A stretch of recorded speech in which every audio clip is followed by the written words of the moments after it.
Hello नमस्कार। मैं हूँ संदीप नाहर। आप लोगों ने मुझे कई फिल्मों में देखा होगा, एम एस धोनी का अनटोल्ड स्टोरी फिल्म के अंदर, जिसमें मैंने छोटू भैया का किरदार निभाया था। और आज ये वीडियो बनाने का एक मेरा मकसद ये है।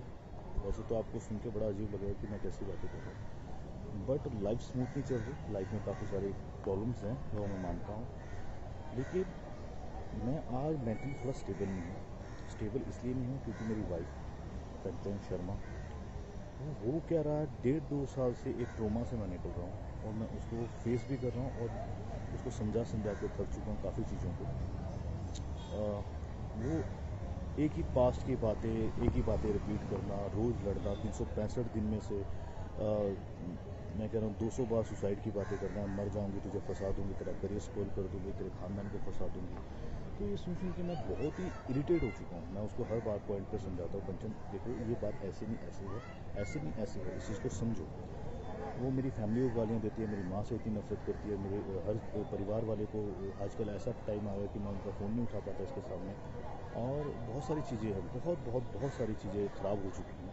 इतनी ख़राब हो चुकी है कि मैं अब ले नहीं पा रहा हूँ। दिमाग में इतना स्ट्रेस इसने दे दिया है। काम को लेकर यहाँ बॉम्बे में स्ट्रेस होता है, हर चीज़ को लेकर होता है, बट काम का स्ट्रेस फिर भी झेला जा सकता है। बट ये औरत का स्ट्रेस है, ये झेलना बहुत मुश्किल हो चुका है। मुश्किल इसलिए हुआ है कि ये काफ़ी काफ़ी ऐसी ऐसी बातें मुझे बोल देती है, बहुत ऐसी ऐसी बातें बोल देती है जिसका मेरी लाइफ में बिल्कुल भी कोई वैलिड पॉइंट नहीं। मैं बोल बोल के थक चुका हूँ। ये मेरा नाम किसी से भी जोड़ देती है। मैं 2 साल से इसके साथ हूँ, 24 घंटे हम साथ में रहते हैं, उठना बैठना हर चीज़ें होती हैं। लेकिन ये कहीं ना कहीं शक का कोई इलाज नहीं होता। शक करती है हर चीज़ पे, लड़ती है। और इसका लड़ना नॉर्मल लड़का नहीं है। ये जैसे साइको होते हैं, मतलब एक होता है शराबी इंसान, वो दारू पीता है और लड़ता है, लेकिन जब उसकी दारू उतर जाती है तो वो नॉर्मल हो जाता है ना। नॉर्मली ऐसा होता है, उसको गिल्टी फील भी होती है, उसको अपनी गलतियों का एहसास भी होता है। बट इसके केस में ऐसा है, अगर ये लड़ती है, उसको कोई बात बुरी लगती है तो वो उसके दिमाग में बैठ जाती है। बैठ इतने गंदे तरीके से जाती है, उसको निकालना बहुत मुश्किल होता है। ये कितनी रातें ख़राब कर देती है। इवन अभी जैन की बात है, जैन में ये घर से भाग गई थी, मैं रात को उसको ढूंढने गया था। ये ऐसे काम करती है और बहुत सारी बातें होती हैं। कब तक इसका वो करूँ। इसकी मम्मी बहुत साथ देती है। इसकी मम्मी का कहना है कि मैं तेरी ज़िंदगी बर्बाद हो, हर तरह की केसेस बताती है, मैं ये केस हो जाएगा वो। एक्चुअली क्या है, इसकी मम्मी, इनके घर में 2 बहनों की भी लव मैरिज हुई है, तो इसकी मम्मी ने इनके दोनों जीजाओं को भी अंदर करवाया था। अभी वो मेरे को बोलती है, हर बात पे अपनी बेटी को बोलती है जाके पुलिस कंप्लेंट करो। किस बात बुनियाद पे? फेक चीज़ों पे, फेक झूठ बोल के आप केस बना सकते हो। ये क्या बातें हैं? औरत को एटलीस्ट दर्जा दिया गया है किसी चीज़ों का, तो उसका मिसयूज़ क्यों करते हो? और ये सब बातें कहाँ से आती हैं? आप रिश्ते बनाने चाहते हो या बिगाड़ना चाहते हो? रिश्ता बनाने के लिए आपको ये सब बातें नहीं लानी चाहिए ज़िंदगी में, अगर रिश्ता आपको अच्छा रखना है। आप इसकी मम्मी ऐसी ऐसी बातें करती है। और ये कंचन कंचन भी यही बातें करती है। इवन इसका एक किस्सा हुआ था 2015-16 में। इसका जो एक्स था, जिसके साथ ये 6 साल रही है, मैं इसको किस तरह से इसके कल उस पर इसके ऊपर लांछन नहीं लगा रहा हूँ कि ऐसी थी वैसी। मैं पॉइंट बोल रहा हूँ कि इसने अपने एक्स को भी झूठे केसों में अंदर करवाया। 3-4 महीने वो बेचारा अंदर रह के आया, दिव्या ज्योति उसका नाम था। तो ये सेम पॉइंट मेरे साथ कर रही है। और इसी जिद की वजह से इसने मुझसे शादी की थी उस टाइम पे कि मैं ये कर दूँगी वो मैंने तरस करके इस पर शादी की। तरस इन द सेंस, चलो यार मुझे लगा ऐसा कोई नहीं है, कर लेता हूँ। आज नहीं, इसकी लाइफ ख़राब हो जाएगी। बोल रही थी मुझे मर जाऊँगी, पंखे में लटकने की आदत, सुसाइड की बातें करती है। तो उस पॉइंट पे मैंने कर दी। फिर ये मेरे घर आई, ये 2019 की बात मैं बोल रहा हूँ। और उस टाइम पे हमारी बात हुई थी कि यार कि शादी हम कर रहे हैं, बट घर में नहीं बताएंगे। अगर जमी तो चलाएंगे, नहीं जमी तो फिर अलग हो जाएंगे, है ना। किसी को इतना डिस्क्लोज नहीं करते। फिर वो हमारी नहीं बनी आपस में। तो फिर मैं कोरोना की वजह से घर गया था। जब कोरोना की वजह से मैं घर गया था, तो उस टाइम पर इस लड़की ने मेरे घर पे आने की बात की। तो इसको उस टाइम मैरिज सर्टिफिकेट चाहिए था, तो मेरे घर वालों ने अच्छे से इसका वेलकम किया। घर पे आते ही ये वहाँ 5-6 बार क्लेश कर चुकी थी।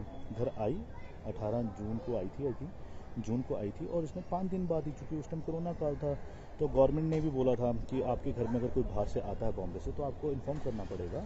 एसएचओ ने बोला था। तो हमने उस चीज़ को छुपाया था थोड़ा, भाई नहीं बताएंगे, नहीं तो फिर पूरी फैमिली अंदर हो जाएगी। इतनी एक छोटी सी बात थी, बट इसको वो बात समझ में नहीं आई। मेरी भाभी ने बोला मेरी कज़न सिस्टर है ना। तो इस बात पे भड़की, तेरी भाभी ने क्यों बोला कि मेरी कज़न? अरे भाई सिंपल सी बात है, कोरोना का टाइम है, और ये तुम्हारी हमारी आपस की बात है। लोगों को पता लगा तो बॉम्बे से है, वहाँ छोटे छोटे बच्चे सबको अंदर कर देंगे। उस टाइम तो वैसे भी हमारे जो सरकारी हॉस्पिटल थे वो कोरोना के चक्कर में उन्होंने कोविड का हॉस्पिटल बनाया हुआ था और सबको वहाँ पे क्वारंटीन कर रहे थे उस टाइम पर।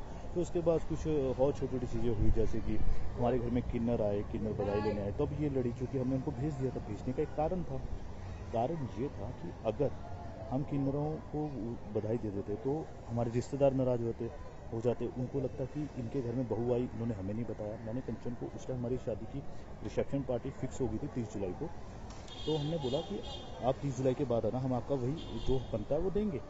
वो दिया भी, बट उस बात पर भी इसने क्लेश किया। बहुत सारी चीज़ें हुई, छोटी छोटी बातों पे क्लेश। ये बोलती मुझे घुमाने नहीं लेके जाते। अबे भाई, कोरोना में बॉर्डर सील हुए गए, हिमाचल बॉर्डर सील है, पंजाब बॉर्डर सील है, कैसे लेके जा सकते? ये बात इसको समझ में नहीं आ रही। ये बोलती जिनकी शादी होती है उनके पति उनको घुमाने लेकर जाते हैं। मैंने बोला भाई, जिनकी शादी होती है उनके पति बेशक उनको घुमाने लेकर जाते हैं, बट उस टाइम पे कोरोना नहीं था। अभी कोरोना, अभी थोड़ा सब्र कर लो, बाद में चल देंगे। ये बात उसको समझ में नहीं आ रही। तो हम आगे शॉर्टकट में बॉम्बे, क्योंकि वहाँ पे बड़े सुसाइड वाली बातें कर रही थी। मेरे घर वाले भी डर गए थे, उनको लगा कहीं ये लड़की की वजह से फैमिली पे कोई आफत ना आए, चूँकि वो कोई हंसा। तो मैं इसको बॉम्बे ले आया था। बॉम्बे में आके भी इसका सेम वही ड्रामा। सर्टिफिकेट शादी का मिल गया, फिर भी इसको सेटिस्फेक्शन नहीं हो रही है, एक सिक्योरिटी नहीं मिल नहीं रही है, और हर जगह से मुझे टॉर्चर कर रही है। बस मैं एक बात बोलना चाहता हूँ इस वीडियो के माध्यम से, अगर मैं कोई गलत स्टेप उठाता हूँ लाइफ में क्या, मेरा आजकल मेंटल पीस थोड़ा सही नहीं रहा है, क्योंकि मैं रोज़ झगड़े नहीं ले सकता। सुबह उठो झगड़ा सेम बात पे, जिस पे 1000 बात पहले बात हो चुकी है, लड़ाई हो चुकी है, उस पर फिर अगेन सुबह उठो, दोपहर को झगड़ा, रात को झगड़ के सो। तो मेरे में इतनी कैपेसिटी नहीं, मेरी एनर्जी लेवल इतना नहीं है कि मैं बार बार हर चीज़ों को क्लियर करता हूँ। इसको एक बार बोल दे कंचन ऐसा नहीं है, ऐसा बात खत्म हो जाती है। अभी कल रात की बात है, इसने इंस्टाग्राम पे सर्च किया। अब सर्च में कोई किसी का कोई चीज़ दिख जाती है तो उसमें मेरी क्या गलती है? किसी ने मुझे नहीं ब्लॉक किया तो भाई, जब ब्लॉक नहीं किया है तो उसमें मेरी गलती नहीं हो सकती। तुम मुझे बोलो तुम्हें वो पसंद नहीं है, तुम ब्लॉक कर दो, मैं ब्लॉक कर दूंगा। मैंने ऑन द स्पॉट बिना सोचे ब्लॉक किया है। और ये कोई छोटी छोटी बात है। हम स्कूल के बच्चों वाली, मैं इसको बोलता हूँ कंचन, स्कूल के बच्चे भी ऐसे नहीं लड़ते होंगे जैसे तुम मेरे साथ कर रही हो। तो ये कोई वैलिड बात नहीं है। आप वो बात बोलो। हाँ, अगर तुम मुझे बोलती इसको ब्लॉक करो और मैं नहीं करता, तब तुम लड़ने का मकसद बनाती ना। मैंने बोला कंचन अपना इंस्टाग्राम दिखाओ, अपना व्हाट्सएप दिखाओ। तुम्हारा एक्स का भी तो इसमें है ना ये उसने तुझे ब्लॉक नहीं किया व्हाट्सएप पे, सिंपल सी बात है। कह रही मेरी उससे बात नहीं होती, तुम्हें पता है। तो मैंने बोला सेम यही चीज़ मैं कंचन तुम्हें बोल रहा हूँ कि मेरी भी कोई बात नहीं होती। हाँ, मेरे व्हाट्सएप